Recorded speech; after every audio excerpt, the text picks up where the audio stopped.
अस्सलाम वालेकुम।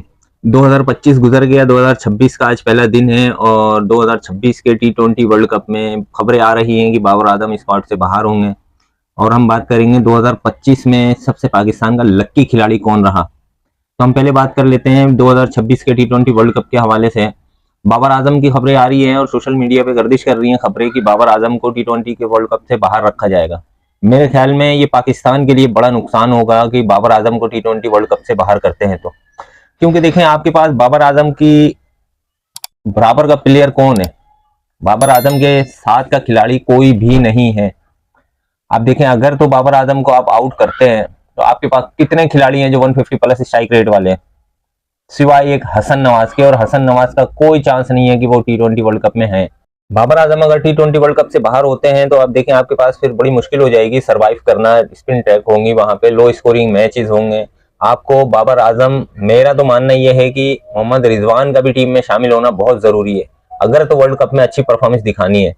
वरना जैसे हम खेलते चले आ रहे हैं वैसे ले जाए, किसी को भी ले जाए, अंडर 19 के खिलाड़ियों को ले जाए, सारों को क्या फर्क पड़ता है, क्योंकि पूछने वाला तो कोई है नहीं इस मुल्क में।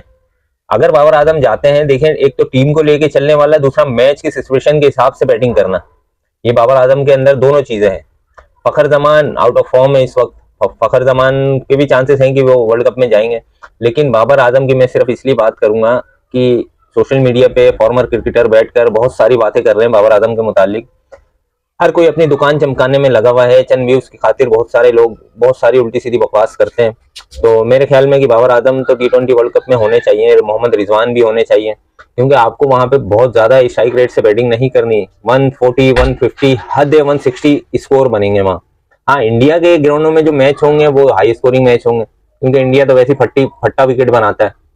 तो मेरे ख्याल में तो बाबर आजम को T20 वर्ल्ड कप में होना चाहिए। और आप दूसरी तरफ देखें कि बाबर आजम का मुतबादिल खिलाड़ी कोई नहीं है। आपने एशिया कप में देख लिया ना क्या हुआ। आपका टॉप ऑर्डर खेलता है तो मिडल ऑर्डर फेल होता है, मिडल ऑर्डर खेलता है तो टॉप ऑर्डर फेल होता है। आप मोहम्मद रिजवान और उस्मान खान को एज अ विकेट कीपर लेकर जाएं और बाबर आजम, और मेरे ख्याल में बाबर आजम और ये साहबजादा फरहान, इनसे ओपनिंग करवाई जाए तो पाकिस्तान के लिए बेहतर होगा। अदरवाइज जो करना है करते रहें, हम सिर्फ मशवरा दे सकते हैं, जो हमें बेहतर लगता है हम वो बात कर सकते हैं। इससे ज्यादा तो इख्तियार में है ही कुछ नहीं जो कि हम इम्प्लीमेंट करवाएं। तो मेरे ख्याल में बाबर आजम के लिए टीम में होना बहुत जरूरी है वर्ल्ड कप स्क्वाड के लिए। अगर तो पाकिस्तान टीम फाइनल तक पहुंचती है तो फिर इंडिया को एक करारा चपेट पड़ेगी, और इंडिया को एक करारी चपेट पड़ेगी, क्योंकि इंडिया ने चैंपियन ट्रॉफी 2025 में यही करा था कि वो पाकिस्तान नहीं आए थे खेलने। तो यूं समझ ले वही चीज हो रही है कि अब हम इंडिया नहीं जा रहे खेलने, बाकी मैचेस सारे इंडिया में होने। लेकिन अगर पाकिस्तान फाइनल में पहुंचा, बशमूल अगर इंडिया भी फाइनल में होता है तो इंडिया श्रीलंका में आके फाइनल खेलेगा, इंडिया में फाइनल नहीं होगा। और मैं कहता हूँ पाकिस्तान टीम को जाना चाहिए फाइनल तक, फाइनल तक क्या फाइनल भी जीतना चाहिए वैसे तो, लेकिन इंडिया को करारा जवाब मिलेगा, चैंपियन ट्रॉफी का बदला वसूल हो जाएगा अगर पाकिस्तान फाइनल तक पहुंचता है तो।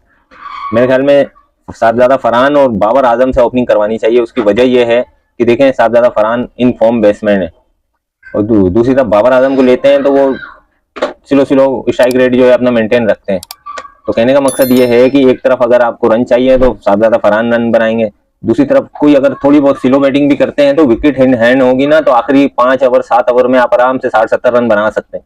आपका स्कोर 150 160 170 तक पहुंच जाए, यूं समझ लें आपने मैच जीत लिया।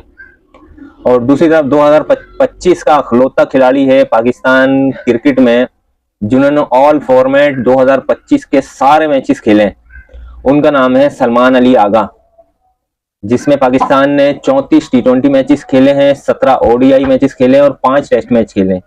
टोटल हर फॉर्मेट में वाहिद खिलाड़ी है सलमान अली आगा जिन्होंने सारे के सारे 56 मैचेस खेले हैं।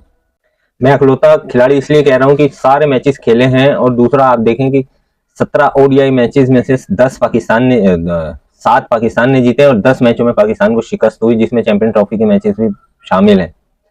34 T20 मैचेस में से 21 जीते हैं, 13 हारे हैं पाकिस्तान ने, और 5 टेस्ट मैचों में से 3 हारे 2 जीते।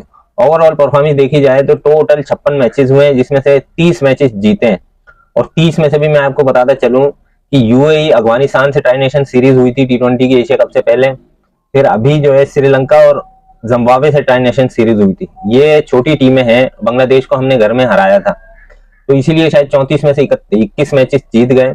वरना 2025 पाकिस्तान के क्रिकेट के एतबार से तो कोई अच्छा साल नहीं रहा।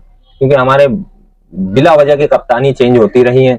पहले रिजवान को T20 क्रिकेट से हटाया गया। अच्छा, हम जो है चैंपियन ट्रॉफी हारे, हम चैंपियन ट्रॉफी के पहले ही राउंड से बाहर हो गए थे, हटाया इनको T20 कैप्टनसी से गया था। परफॉर्मेंस वनडे की खराब थी और हटाया T20 से गया था। उसके बाद आप ये देखें, अभी एशिया कप 2025 हुआ, इसमें हम फाइनल तक तो पहुंचे, लेकिन जो एक तगड़ी टीम थी इंडिया की, बाकी तो टीमें ऐसी थी, लेकिन जो तगड़ी टीम थी इंडिया की, उनसे 3 मैचेस हुए हमारे, हम तीनों हार गए। T20 में हम तीनों मैचेस हार गए। उसके बाद रिजवान को वनडे से हटाया जाता है। जब वनडे हारते हैं तो टेस्ट से हटाया जाता है, टेस्ट हारते हैं तो वनडे से हटाया जाता है। ये पाकिस्तान में उल्टी गंगा बह रही है। अभी तो देखें शाहीन भी इंजर्ड हो गए, अल्लाह करे कि वो बहुत जल्द रिकवर कर जाए। 10-12 दिन का उनको रेस्ट का कहा गया है, अल्लाह करे कि वो आ जाए, वापसी आ जाए। भले श्रीलंका ऑस्ट्रेलिया की सीरीज ना खेलें, लेकिन वर्ल्ड कप में होना चाहिए। Shaheen Afridi world cup squad में होने चाहिए, क्योंकि 2025 में पाकिस्तान को बड़ा सुनहरी मौका है वर्ल्ड कप जीतने का। एशियाई कंडीशन है और हम एक ही ग्राउंड में सारे मैचेस खेलेंगे। 2025 में सलमान अली आगा की मिली जुली परफॉर्मेंस रही। कैप्टनसी में भी ठीक है, उन्होंने दोनों ट्राई नेशन सीरीज जीती है, चाहे यूएई और अफगानिस्तान से हो यूएई के अंदर, या श्रीलंका और जिम्बाब्वे से हो पाकिस्तान के अंदर, ये दोनों सीरीज जीती हैं। लेकिन आप टीम का मुआयना करें तो पाकिस्तान इन सारी टीमों से बेहतर टीम थी, तो जीतना तो फर्जी बनता था, वरना और लान तान होती। तो पाकिस्तान के 2025 के अखलौते खिलाड़ी सलमान अली आगा रहे, जिन्होंने 56 के 56 मैचेस खेले हैं पाकिस्तान की तरफ से। 34 T20 है, 17 ओडीआई है और 5 टेस्ट मैचेस है, जिन्होंने सारे मैचेस खेले। परफॉर्मेंस तो आप गिन सकते हैं उंगलियों पे, कोई एक आधी इनकी कोई वनडे में सेंचुरी है, T20 में भी कोई इतनी खास परफॉर्मेंस नहीं है, और हाँ टेस्ट मैच में भी इनकी कोई एक आधी नहीं है इनकी, लेकिन कोई इतनी बहुत एक्स्ट्रा ऑर्डिनरी कोई परफॉर्मेंस नहीं रही। आगे देखते हैं 2026 पाकिस्तान में क्रिकेट के एतबार से कैसा गुजरता है। बाकी तो हालात खैर खराब ही है, क्रिकेट के एतबार से कैसा रहता है 2026। बाकी आपको वीडियो कैसी लगी कमेंट में जरूर बताएं, वीडियो को लाइक करें, चैनल को सब्सक्राइब करें और बेल आइकन को जरूर दबाएं। मिलते हैं नेक्स्ट वीडियो में।